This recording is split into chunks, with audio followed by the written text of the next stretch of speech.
Assalamualaikum warahmatullahi wabarakatuh. Waalaikumsalam warahmatullahi wabarakatuh. Bismillahirrahmanirrahim. Alhamdulillahi rabbil alamin. Wassalatu wassalamu ala ashrafil anbiya'i wal mursalin. Sayyidina wa maulana Muhammadin wa ala alihi wa ashabihil mujahidin at-tahirin, amma ba'du. Saudara-saudara kaum muslimin rahimakumullah. Pada pertemuan kita kali ini, kita akan membicarakan masalah yang berkenaan dengan khitan. Sebagai yang kita maklum bahwa khitan bukan merupakan syariat baru. Pelaksanaannya telah dimulai sejak zaman Nabi Ibrahim alaihi salam. Dijelaskan dalam ayat 124 surah Al-Baqarah, wa izibtala Ibrahim rabbuhu bikalimatin fa'atammahun. Dan ingatlah ketika Allah mencoba menguji Nabi Ibrahim dengan beberapa kalimat, maka dilaksanakannya itu dengan sebaik-baiknya.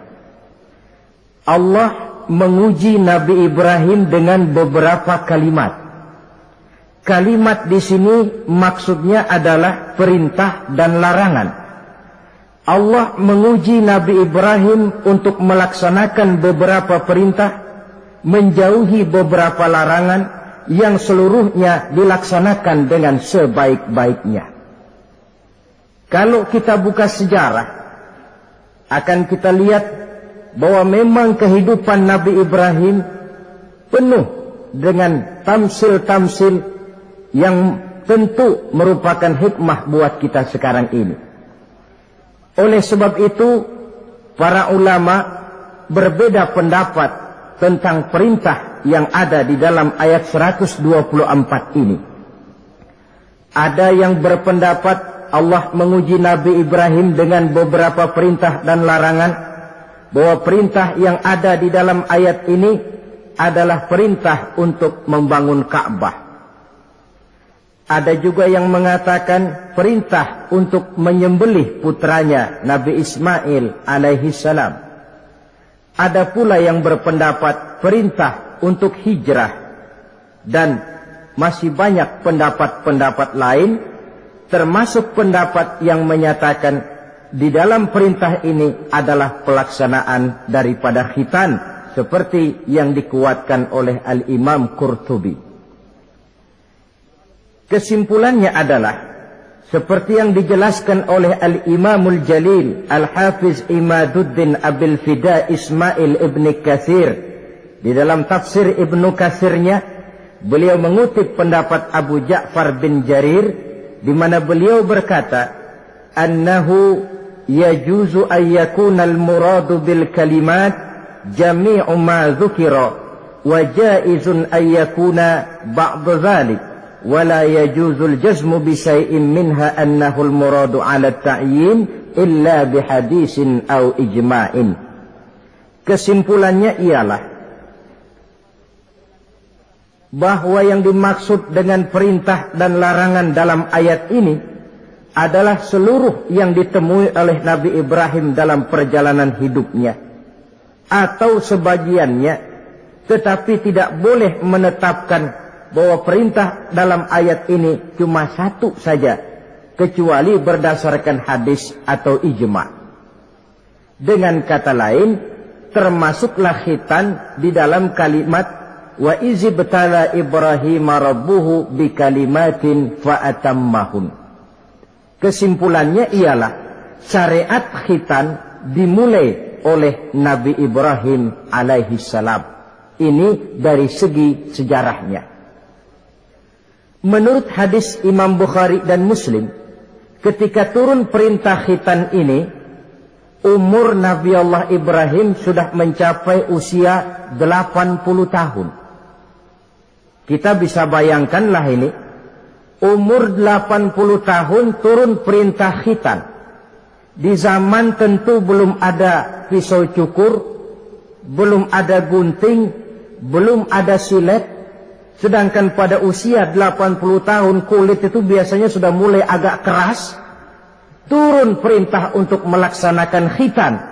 Ini pun fa'atammahunna, perintah ini dilaksanakan dengan sebaik-baiknya oleh Nabi Allah Ibrahim alaihi salam. Diteruskan syariat ini kemudian oleh putra-putra beliau yang juga menjadi nabi dan rasul, seperti Nabi Ismail, Nabi Ishak, dan terus oleh para nabi-nabi sesudah beliau sampai kepada Nabi kita Muhammad sallallahu alaihi wasallam. Apa sebenarnya hukum daripada pelaksanaan khitan? Saudara kaum muslimin yang berbahagia, hukum melaksanakan khitan adalah wajib, baik bagi laki-laki maupun perempuan. Kewajiban ini merupakan kewajiban penunjang. Artinya, yang wajib sebenarnya melaksanakan ibadah. Orang tidak akan bisa melaksanakan ibadah kalau dia tidak bersuci. Dan orang sulit untuk bersuci kalau dia tidak dikhitan. Maka khitan lalu ikut menjadi wajib.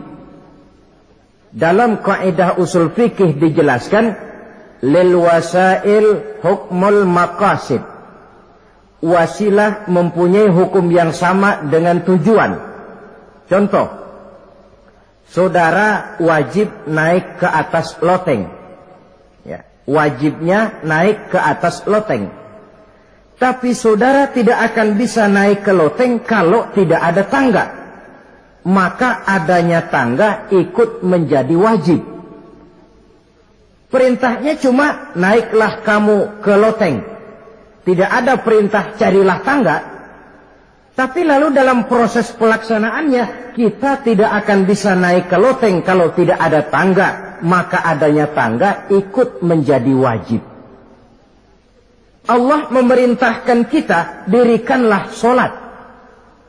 Wuduklah kamu, bersucilah kamu. Kita tidak akan bisa bersuci kalau tidak dikhitan. Maka khitan itu ikut menjadi wajib hukumnya. Bisa juga dengan kaidah ma la yatimmul wajib illa bihi fahuwa wajib. Suatu pekerjaan yang tidak akan sempurna tanpa sesuatu hal lain, maka sesuatu hal lain itu ikut menjadi wajib juga adanya. Kita tidak akan bisa naik ke atas loteng kalau tidak ada tangga, maka adanya tangga itu ikut menjadi wajib. Di dalam kitab Ghayatul Bayan ala Zubadi bin Ruslan dijelaskan, wal khitanu wajibun ala dzakari wal unsa. Dan khitan itu wajib hukumnya bagi orang Islam laki-laki maupun perempuan. Libalighin akilin muhtamilin lahu, yang sudah balik, berakal dan sanggup menahan rasa sakit. Satira binasbi kamratin qata'a wahiyal kulfatu minadz zakari wal ismu binasbihi aidan min unsa. Yaitu memotong kulit kamrah yang menutupi daripada zakar seorang laki-laki. Adapun bagi perempuan, memotong asal nama potong, tidak seperti halnya laki-laki. Sebab apa? Sebab kulit yang dipotong yang disebut kulfah itu menghalangi orang daripada beristinja secara sempurna. Kalau istinjaknya sudah tidak sempurna, maka wuduknya tentu tidak sah. Kalau wuduknya tidak sah, maka sholatnya pun juga ikut jadi tidak sah. Oleh sebab itu, bagi laki-laki merupakan dosa besar kalau dia tidak berkhitan. Ini menurut pendapat Imam Ibnu Hajar. Sedangkan bagi perempuan, karena tidak dikhitannya itu tidak menghalangi istinjaknya, tidak merupakan dosa besar, hanya saja berdosa tidak mengikuti syariat yang diteruskan dari Nabi Ibrahim oleh Nabi kita Muhammad sallallahu alaihi wasallam. Saudara-saudara, ini sekelumit tentang sejarah dan hukum daripada pelaksanaan khitan. Nah, sekarang kita lanjutkan dengan apa hikmah yang bisa diambil daripada pelaksanaan khitan dalam kerangka pembentukan pribadi muslim. Hikmah yang pertama, kalau setiap muslim ditanya kepengen punya anak macam apa, saya yakin jawabannya pasti sama, kepengen punya anak soleh. Betul apa betul? Betul. Apa ada di sini yang kepengen punya anak jadi garong? Tidak. Saya kira jangankan kita yang insya Allah termasuk orang baik-baik, orang yang tidak baik saja tidak pengen kok anaknya tidak baik. Maling saja tidak pengen anaknya jadi maling. Copet saja tidak kepengen anaknya jadi copet. Dia masih bisa bilang sama anaknya, "Nak, bapakmu sudah kadung jadi maling, kamu jangan nurunin." Itu yang ketahuan malingnya. Maling saja tidak pengen kok anaknya jadi maling, apalagi yang bukan maling. Tapi anak yang soleh ini, saudara, bukan proses yang sekali jadi. Anak soleh tidak akan muncul dengan simsalabim. Anak soleh tidak muncul dengan slogan. Prosesnya sudah diawali oleh pribadi sang calon bapak dan calon ibu daripada anak itu. Itulah sebabnya untuk mendapatkan anak yang soleh ada dua usaha yang harus dilaksanakan. Pertama, usaha zohir, artinya usaha yang kelihatan oleh pandangan mata. Apa saja yang termasuk usaha zohir ini? Pertama, pribadi calon bapak dan calon ibunya. Kalau bapaknya ahli sujud, ibunya gemar hadir di majelis taklim, meresap ke dalam kepribadian anak, ikut membentuk dirinya, sifat-sifat yang baik ini diharapkan akan menurun kepada si anak. Pribadi calon bapak dan calon ibu. Sebab ma fil aba fil abna. Bagaimana kebiasaan orang tua, begitulah anak. Kata pepatah, kalau bapak kencing berdiri, jangan heran anaknya kencing kabur. Kalau bapaknya bangun pagi jam 8, insya Allah anaknya jam 9. Jangan berharap anak mau sholat subuh. Kenapa? Bapaknya kasih contoh macam itu. Lalu suasana di rumah tangga, termasuk yang dimakan, yang diminum, termasuk pakaian kedua orang tuanya, ikut membentuk proses anak yang soleh ini. Kita kan tahu Rasulullah Sallallahu Alaihi Wasallam bersabda di dalam hadisnya, "Inna ahadakum yujma'u khalquhu fi batni ummihi arba'ina yawman nutfah." Tiap kamu diciptakan Allah dalam rahim ibunya itu 40 hari nutfah. Nutfah itu maaf, air kotor yang kalau ketemu di jalan kita jijik, dijual juga nggak laku, tapi kita berasal dari situ. Dan itu dihasilkan dari saripati makanan yang dimakan oleh sang calon bapak, sang calon ibu. Kalau calon ibu dan calon bapak senang memakan makanan yang haram, senang meminum minuman yang haram, maka itu akan melahirkan saripati makanan yang membentuk sperma yang dihasilkan dari makanan-makanan haram. Itu pun akan ada pengaruhnya dalam proses pembentukan anak yang soleh. Saya dulu berpikir, kenapa Islam ini kok kelihatannya sedikit-sedikit mesti ada doanya. Orang mau makan ada doanya, orang mau berpakaian ada doanya, berdiri di muka cermin berkaca ada doanya. Sampai seorang istri mau bergaul dengan suaminya, ada doanya. Pemikiran ini terjawab setelah saya telaah dan menemukan di dalam kitab Ihya-nya Imam Al-Ghazali. Diceritakan di sana bahwa iblis yang tugasnya menggoda orang-orang kafir, badannya gendut-gendut. Sedangkan iblis yang tugasnya menggoda orang Islam, badannya kurus, krempeng, ceking kayak morfinis. Satu hari ketemu di jalan, karena satu profesi, ngobrol. Ini iblis yang tugasnya menggoda orang kafir bertanya kepada iblis yang tugasnya menggoda orang Islam. Badanmu kenapa kurus macam begitu? Kata yang menggoda orang Islam, bagaimana saya tidak mau kurus? Saya ini ditugaskan menggoda orang-orang Islam.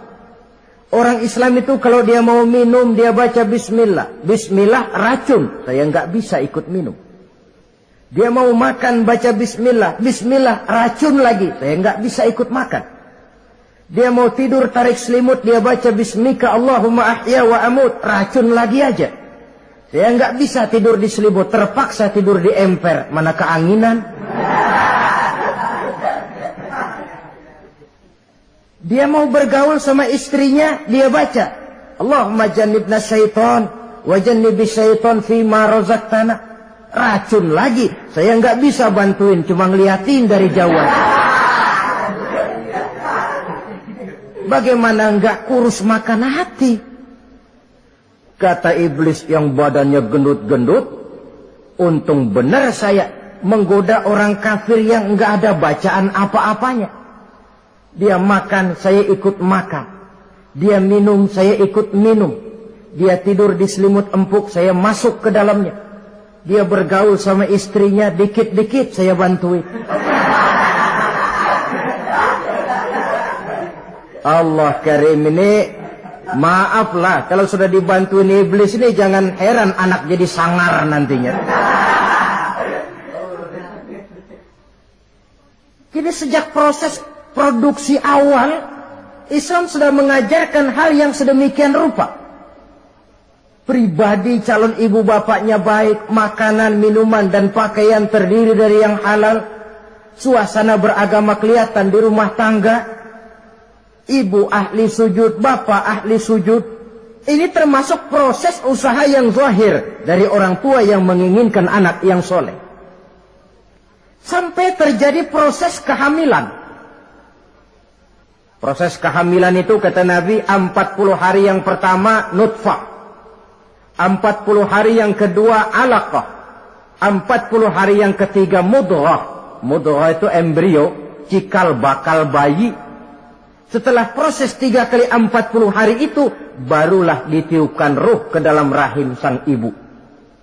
120 hari atau 4 bulan, perempuan yang hamil itu baru terasa perutnya bergerak-gerak. Ini berdasarkan pengalaman perempuan. Saya sendiri kebetulan alhamdulillah belum pernah hamil.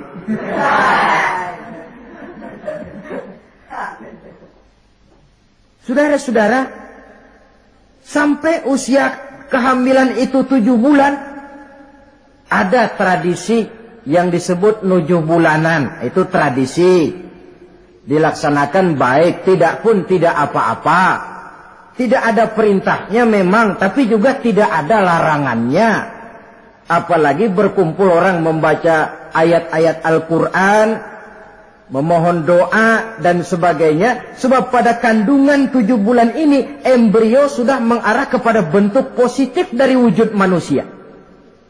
Di situ dibacakan surah Yusuf, surah Maryam, surah Tabarak, surah Waqi'ah, tafaul namanya. Mengundang rasa optimis supaya membawa keberkahan kepada pribadi sang calon anak yang nanti akan lahir ini. Tapi jangan lupa orang tuanya mulai dengan soleh dulu. Jangan orang tuanya nggak mau sujud, nggak mau ibadah, istrinya hamil dibacain surah Yusuf supaya anaknya cakep kayak Nabi Yusuf. Begitu keluar anaknya kepalanya segi 4 kayak kaleng kerupuk. Apa surah Yusuf yang salah? Tentu saja orang tuanya yang tidak memulai kesolehan itu sendiri. Lalu usia kandungan 7 bulan ke atas, sang calon bapak mulai membantu-bantu istrinya. Kalau malam diusapi perut istrinya yang sedang hamil berat itu, sambil dibacakan surah Al-Insyirah, ya ngusap-ngusap sayang, bukan ngusap gemes. Alam nasrah laka sadrak wa wada'na anka wizrak allazi anqadha dhahrak, supaya Allah memberikan keringanan kepada kehamilan istrinya. Sampai kepada proses kelahirannya. Begitu sang jabang bayi brol lahir ke alam ini, sudah dicegat lagi oleh ajaran agama. Diazankan. Diriwayatkan oleh Abi Dawud, kana Rasulullah sallallahu alaihi wasallam azana al-Hasan wal Husain fi uzunaihi al-yumna wa aqama fi uzunaihi al-yusra. Adalah Rasul mengazankan cucunya Hasan dan Husain di telinga kanan, mengkomatkan di telinga kiri. Bayi muslim lahir ke dunia dicegat dengan suara azan. Apa sebab? Bayi yang baru lahir ke dunia ini ibarat kaset kosong. Kalau kaset kosong dipakai merekam, daya rekamnya kuat. Maka bayi yang baru lahir ini, sebelum sempat dia dengar cintaku sedalam lautan Atlantik, belum sempat dia dengar gelas-gelas kaca, belum sempat dia dengar tembok derita,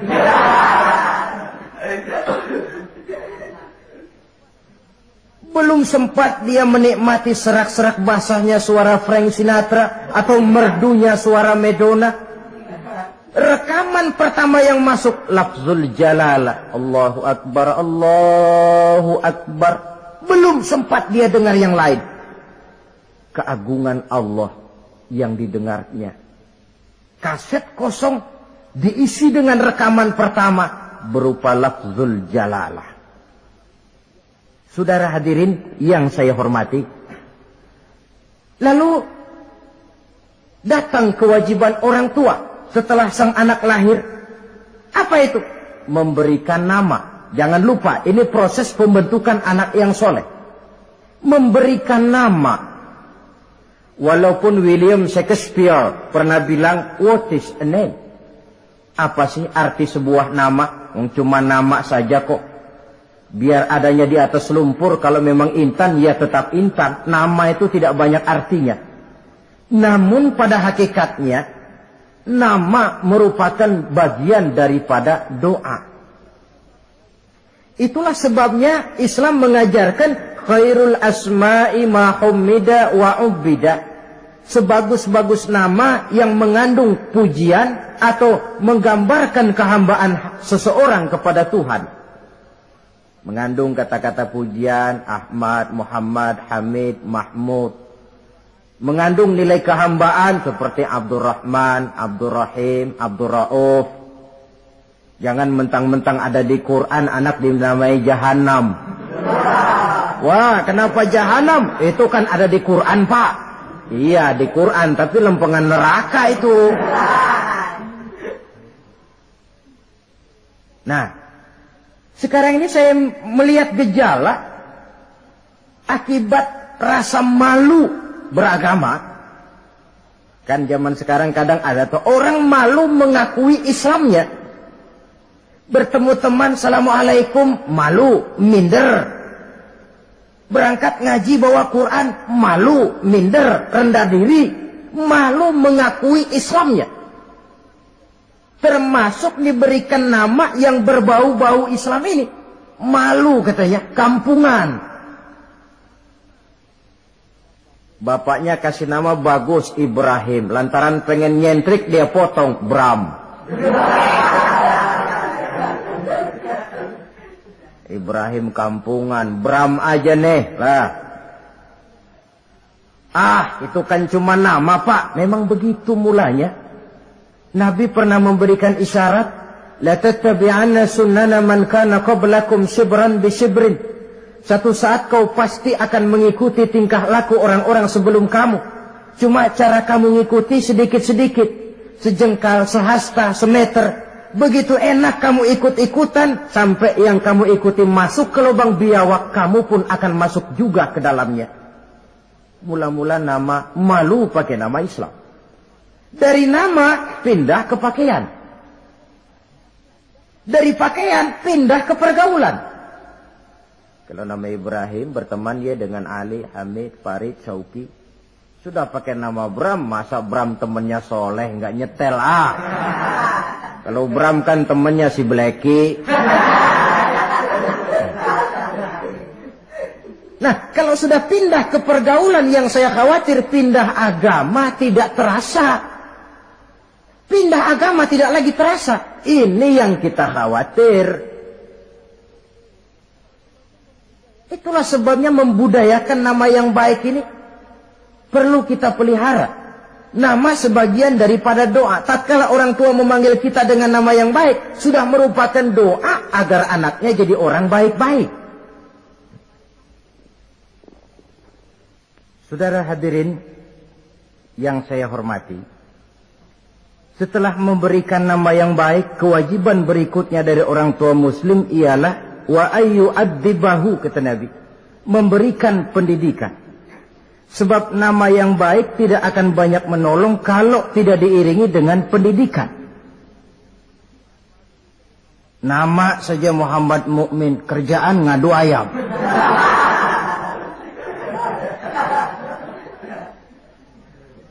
Nama yang baik tapi lantaran tidak diiringi dengan pendidikan, tidak akan banyak menolong.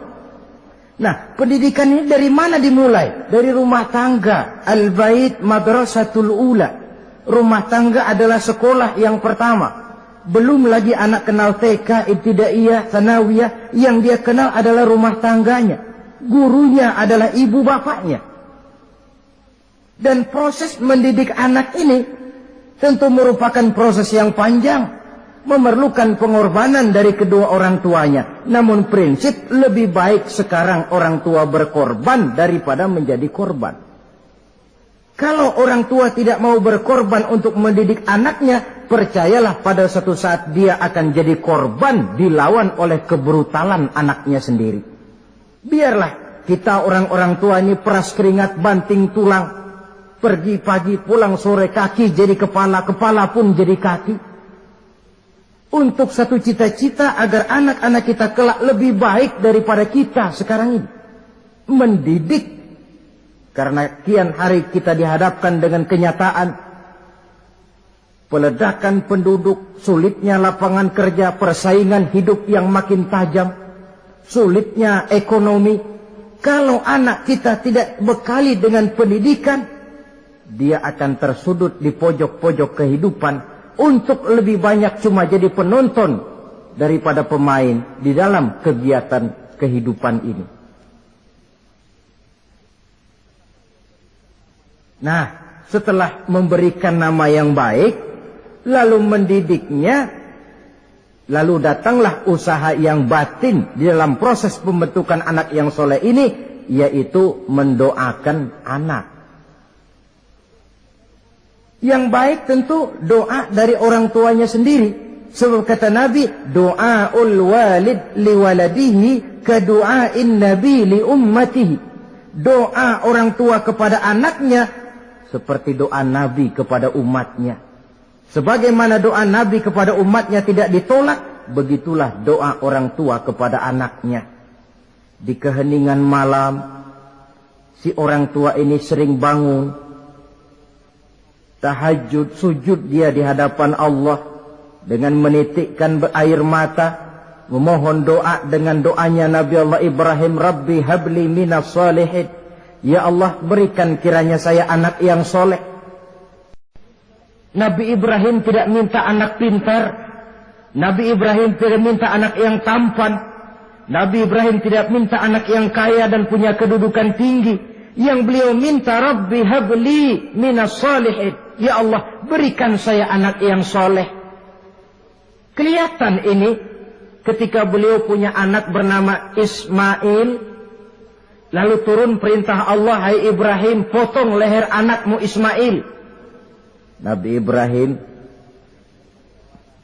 bermusyawarah, Ismail, saya Abah, Allah memerintahkan saya untuk menyembelih leher kamu. Menurut pendapatmu bagaimana mimpiku ini, laksanakan atau tidak? Apa jawab Nabi Ismail? Ini bukti doa anak soleh. Abah, kalau memang itu benar perintah Allah, laksanakan Abah. Ya abati fa'al ma tu'mar, satajiduni insyaallah minas sabirin. Kalau memang itu perintah Allah, Abah, laksanakan, potong leher saya. Anak soleh. Kalau cuma anak pinter tapi nggak soleh, mungkin jawabannya nggak begitu. Nah, bapak disuruh Allah menjembelih leher kamu. Bagaimana nak? Laksanakan, jangan. Mungkin dia akan jawab, kenapa saya, Pak? Bapak aja potong yang udah tuaan.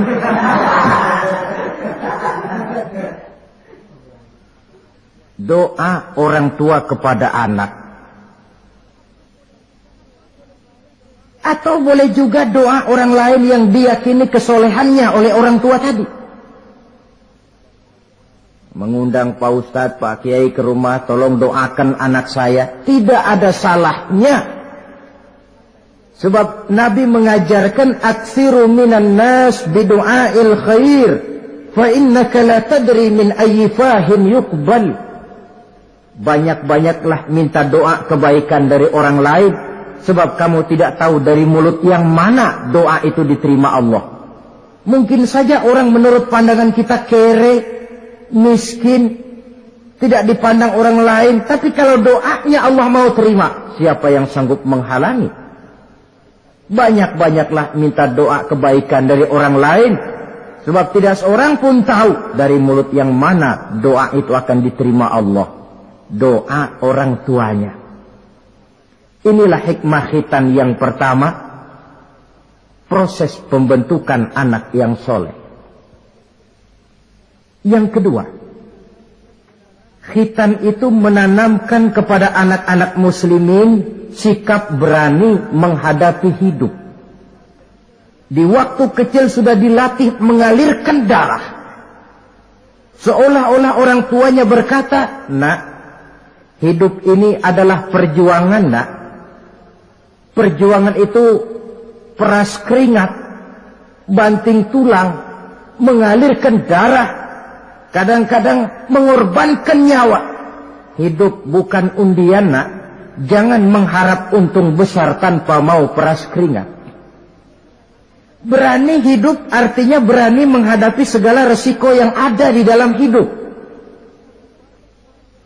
Di zaman sekarang banyak orang yang takut menghadapi hidup.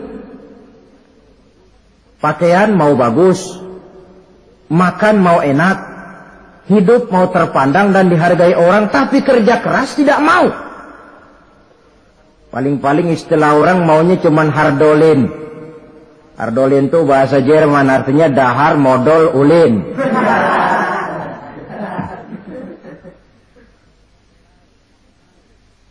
Santai.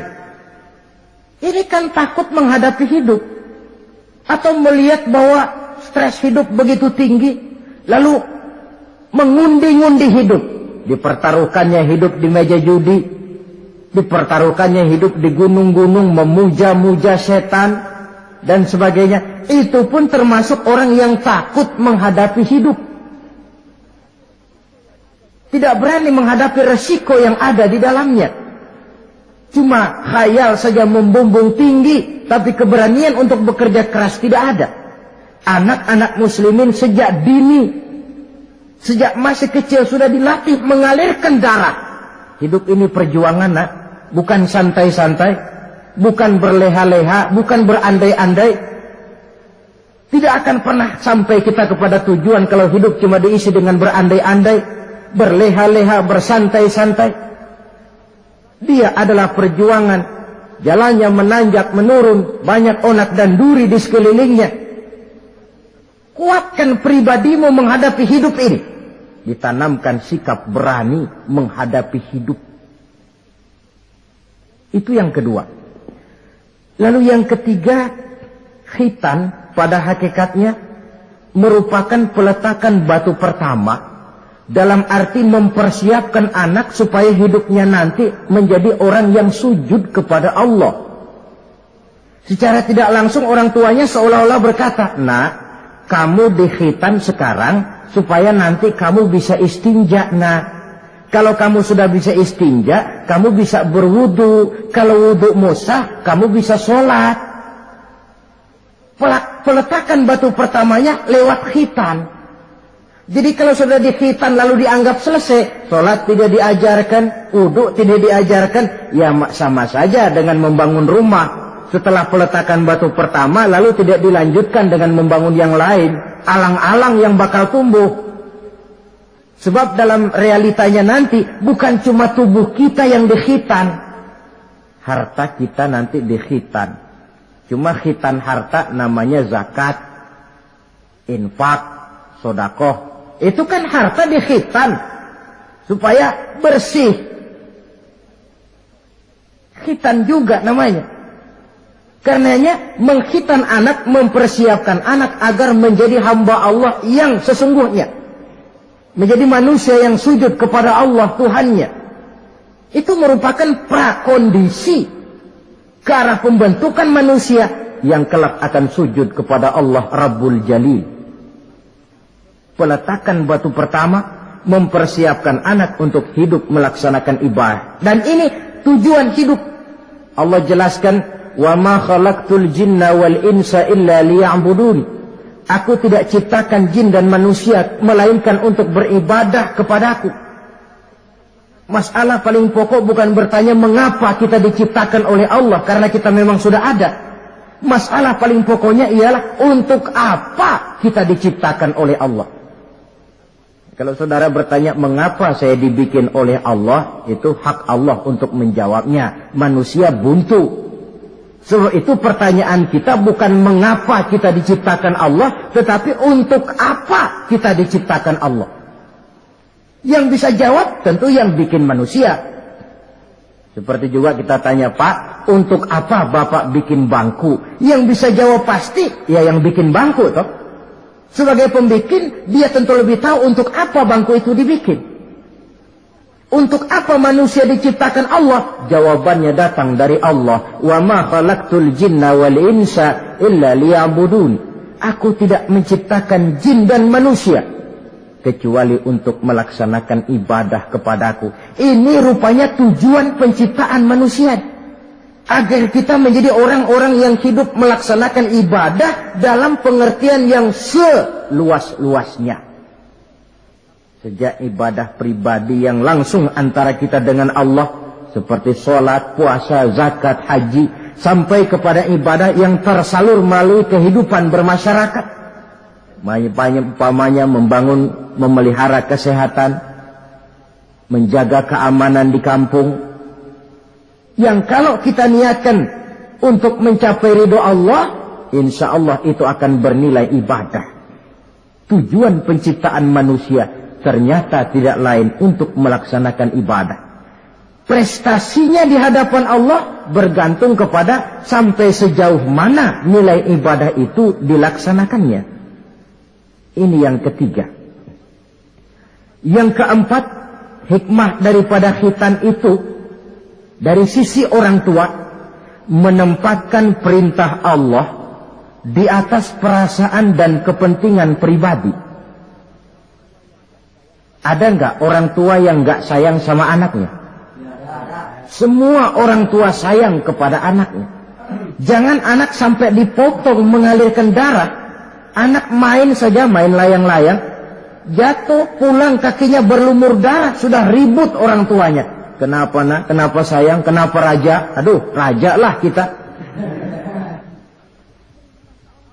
Tapi ini perintah Allah. Perasaan pribadi, kepentingan pribadi kalah oleh perintah Allah. Ini mestinya watak seorang muslim. Kalau sudah begitu perintah Allah, begitulah kita laksanakan. Soal keberatan pribadi, perasaan pribadi, kepentingan pribadi, nomor belakang. Yang penting perintah dilaksanakan.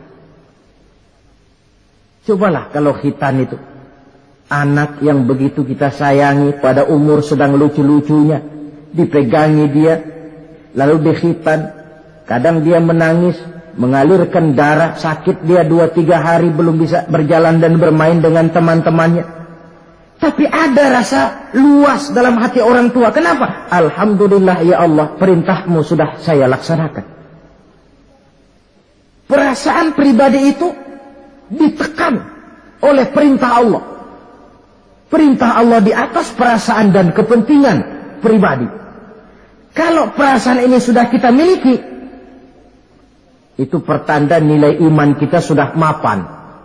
Tidak cuma dalam khitan, dalam berbagai perintah agama. Hari Jumat berangkat kita dagang. Begitu 11:30 mendadak banyak yang beli, laku lagi. Sudah kedengaran suara azan, hayya 'alas shalah, hayya 'alal falah, pembeli makin banyak. Disitulah barometer iman kelihatan. Terusin melayani pembeli dan dapat untung banyak, atau perintah Allah yang sudah memanggil-manggil itu. Kalau perintah Allah di atas perasaan dan kepentingan pribadinya, dia akan tinggalkan dagangan itu. Dia akan bergegas menuju panggilan Allah. Saudara hadirin yang saya hormati, jadi perintah khitan ini mendidik setiap muslim agar perintah Allah berada di atas perasaan dan kepentingan pribadi. Hijau kata Allah, hijau kata kita. Putih kata Allah, putih kata kita. Ke barat kata Allah, ke barat kita melangkah. Ke timur perintah Allah, ke timur kita berjalan. Nyatanya kita ini sering paradok. Ke kulon kata Allah, ngetan kita berangkat. Ngalor perintah Allah, ngidul kita jalan. Putih kata Allah, hijau kita bilang. Paradok. Kenapa? Berpadu segala macam perasaan dan kepentingan dalam kehidupan kita yang kadang mengalahkan kepentingan agama. Kadang mengalahkan kepentingan umat, mengalahkan kepentingan orang banyak. Tidak itu yang dididik di dalam pelaksanaan khitan ini. Ini yang keempat. Kemudian yang kelima, dari segi kesehatan. Kulit yang dipotong, yang menutupi kulfah itu adalah tempat bersarangnya segala macam kotoran. Membiarkannya mengendap bisa saja menimbulkan kanker kulit. Maka untuk menjaga dan memelihara kesehatan, agama menganjurkan khitan. Di samping tentu ada unsur kepentingan biologis. Ini maaf-maaf lah, kalau nanti orang sudah bersuami, sudah beristri, akan terasa manfaatnya khitan. Lain loh yang dikhitan dengan yang tidak itu.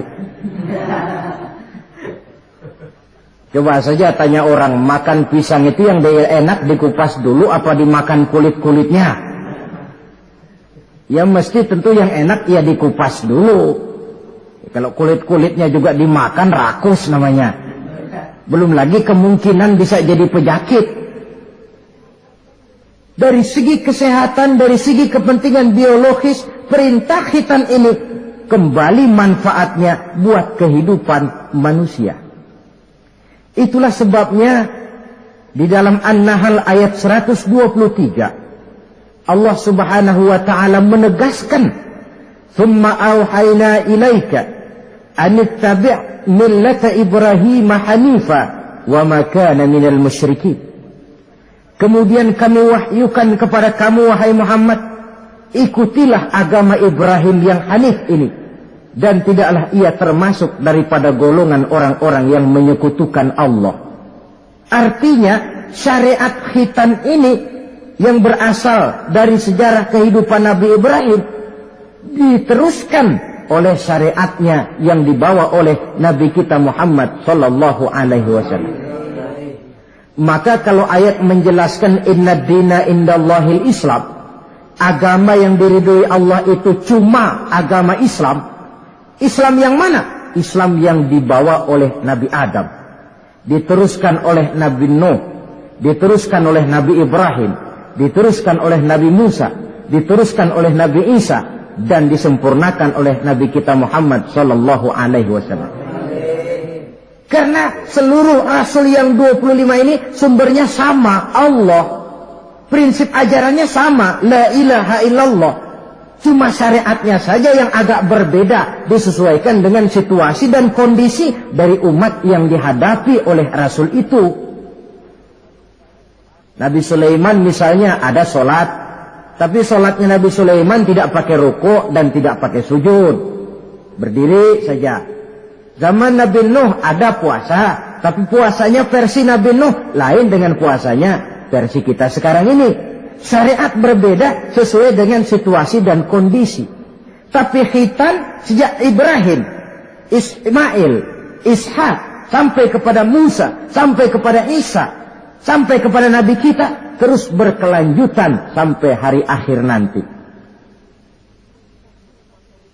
Jadi bukan merupakan syariat baru. Pengukuhannya dalam An-Nahl 123 ini, aku wahyukan kepadamu Muhammad, ikuti agama Ibrahim, agama tauhid, yang diantara syariatnya adalah pelaksanaan khitan. Sedangkan Ibrahim seorang yang hanif.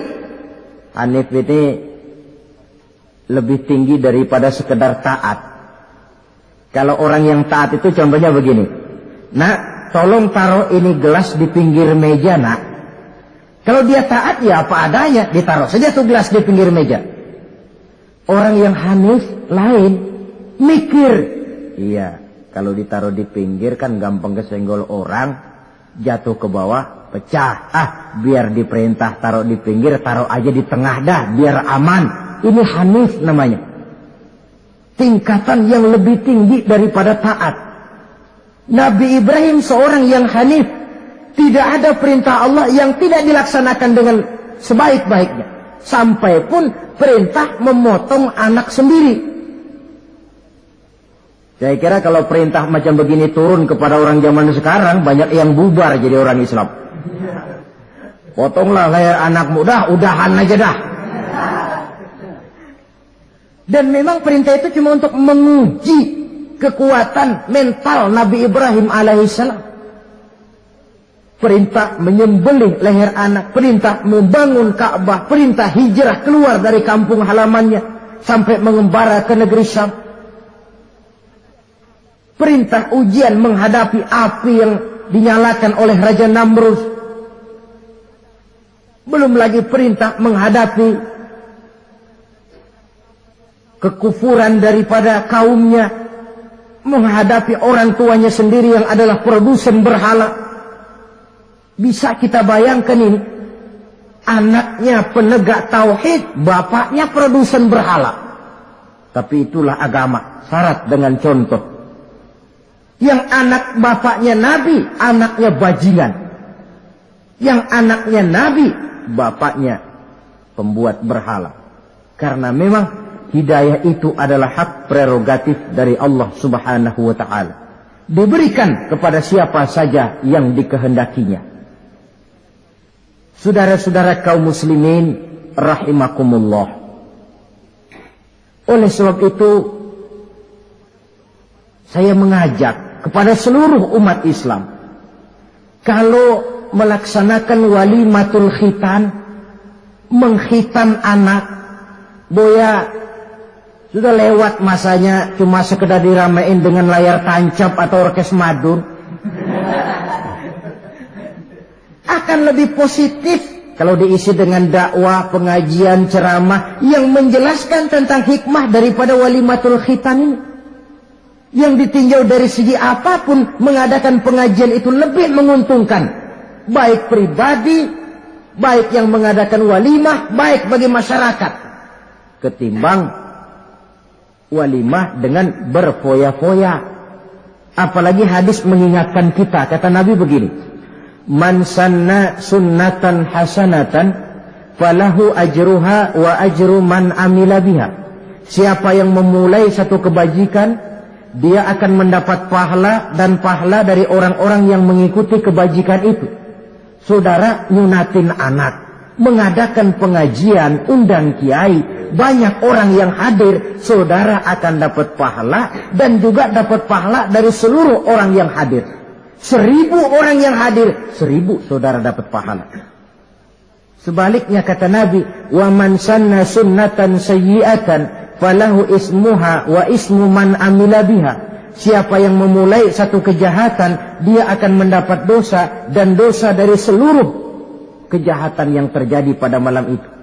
Jadi kalau saudara nyunatin anak, pesta, mengundang apa film, apa orkes, maka seluruh maksiat yang terjadi pada malam itu, di tempat itu, saudara ikut dapat dosanya.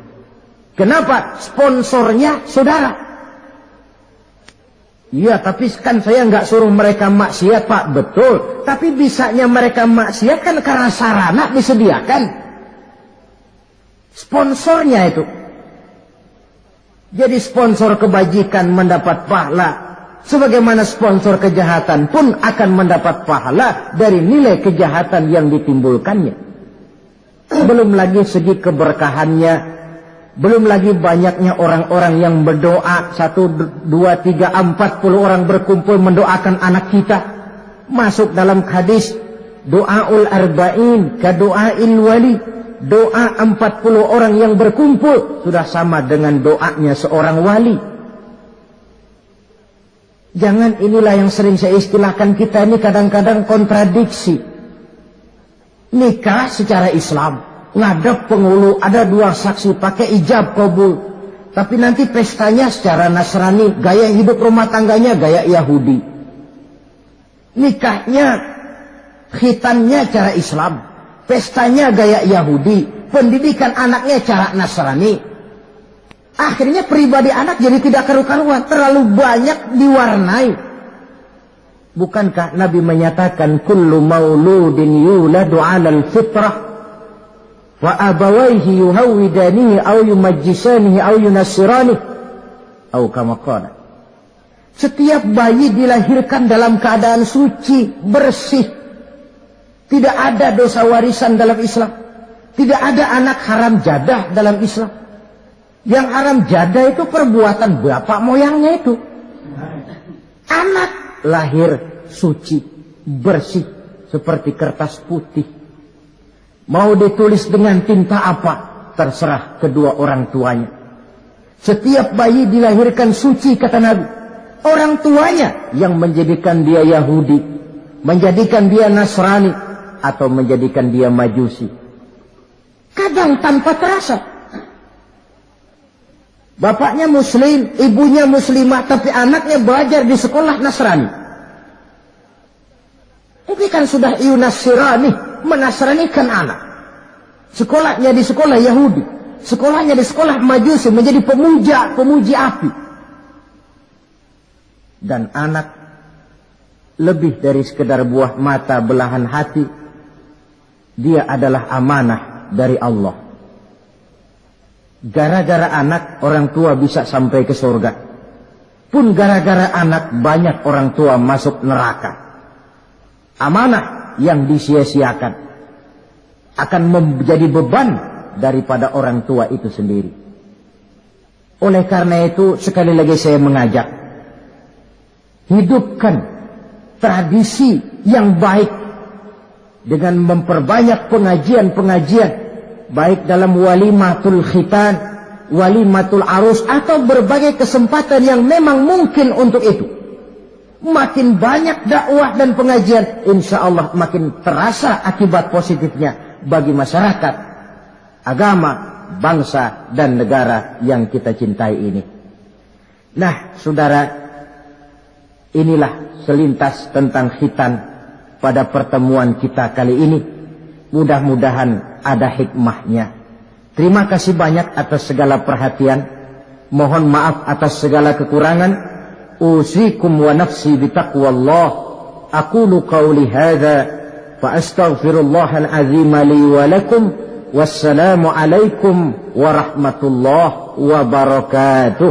Waalaikumsalam warahmatullahi wabarakatuh.